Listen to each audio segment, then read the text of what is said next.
Thank you for booking my RV. In this video, I will introduce to you how to safely operate this RV. Safety is very important for you to enjoy your trip.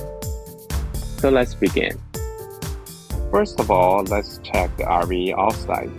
If you camping at full-service campground with all the hookups, make sure all the hookups has been disconnected. Remove the water hose and also the dumping hose. It is very important, so don't forget to disconnect the electricity and store the cable inside the box. Before you leave, disconnect the power line.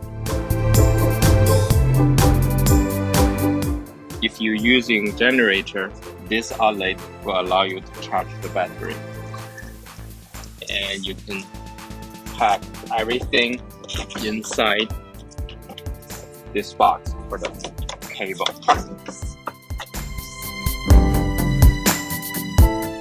This makes you pack the power line.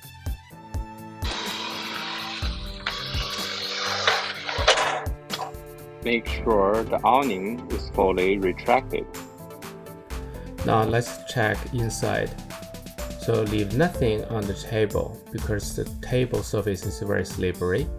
Anything left on top of it will fall during your driving. And the second, leave nothing on the kitchen counter or the stove top, such as like this. You could put things inside the sink or put the things back to the cabinet. After remove all the items from the table as well as the items from the kitchen countertop, then your next step is to close the windows. Here's the window. So if you leave it open during your driving, it will create a lot of noise from this window. Check this big window and close it and lock it. You may also close all the windows on the ceiling because when it's open during your driving, you create a lot of noise as well as create a drag. There's another one at the front. You may also want to close the bathroom door. This way, you will reduce some of the noise come from the bathroom during your driving. To close the bathroom door, make sure to open this lug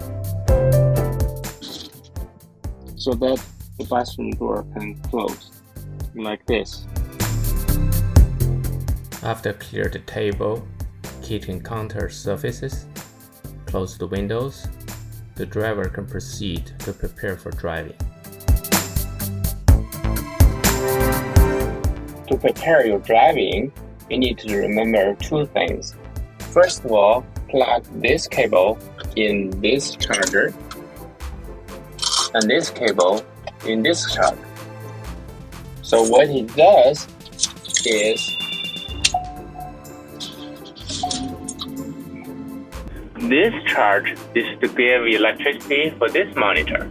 This monitor is for the view on the passenger side so that you don't have a blank spot. This charge is to give electricity for this monitor. This monitor is the monitor for the all 6 tires. So during your travel, you can see the tire pressure. As long as the tire pressure in the safety range, you are fine. Normally, the lowest is go to 65, especially in the cold weather, it go lower, and do not exceeding 80 psi when it shows here. This monitor monitors 3 directions. So this one is monitor on the driver's side view. This monitor is monitor the passenger side view. So this one is similar to this, but it comes from 2 different cameras to give you a slightly different prospect. These 2 cameras, they are both real cameras, but they give you a different view. So this camera is looking directly down to the bumper, you see the dotted line is actually the bumper. And then you can see a close-up if there's any car very close to you. This one gives you a long far shot so that you can see a distant car if they are driving. During your driving, this one is very important. It gives you a clear view of all the cars behind you. So here's a question. Why don't you leave these two plugins to live in there all the time? So here's the scenario.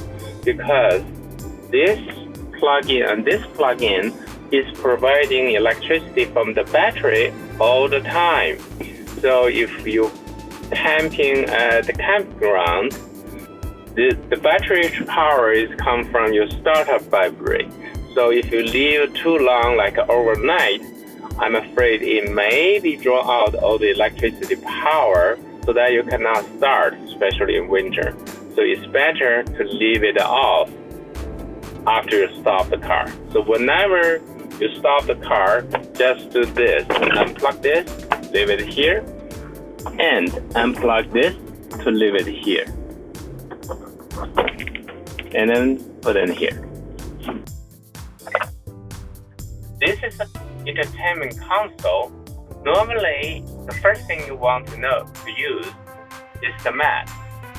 So once the console connected to your phone from here, you are connected, and the Google Map will show real-time the mapping.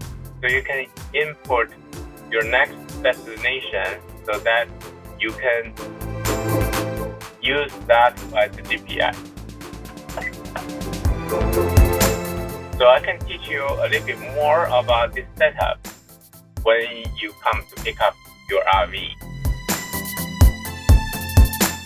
After you check both outside of the RV and inside of the RV to see if it is ready to be driven, then you can proceed to driving the RV and drive safely. When you're on the road, please do follow the speed limit sign. After all, driving a Class C RV is like driving a truck. Class C RVs are larger and heavier than most vehicles and require more space to maneuver. These RVs have a longer stopping distance than most vehicles, so it is important to maintain a safe following distance. And also, these RVs have a higher center of gravity, making them more prone to tipping over. Especially when you see the winding road sign, please pay attention, follow the speed limit. When you see sharp turn signs and also the truck rollover signs, reduce your speed. These signs apply to RV effectively. When you see downhill signs, pay special attention.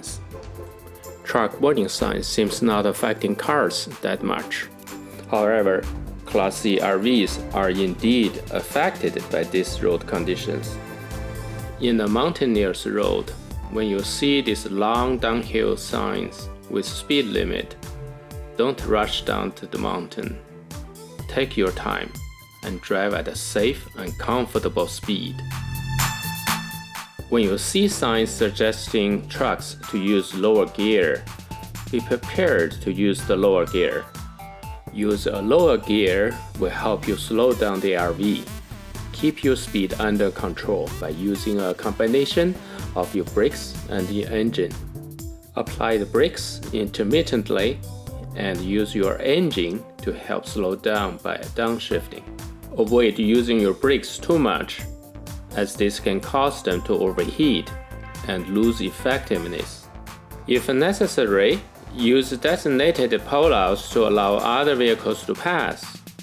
Remember, safety is the most important consideration when you drive the RV. By taking the necessary precautions and driving carefully, you can help ensure a safe and enjoyable trip for your vacation. Enjoy your trip. Thank you for watching.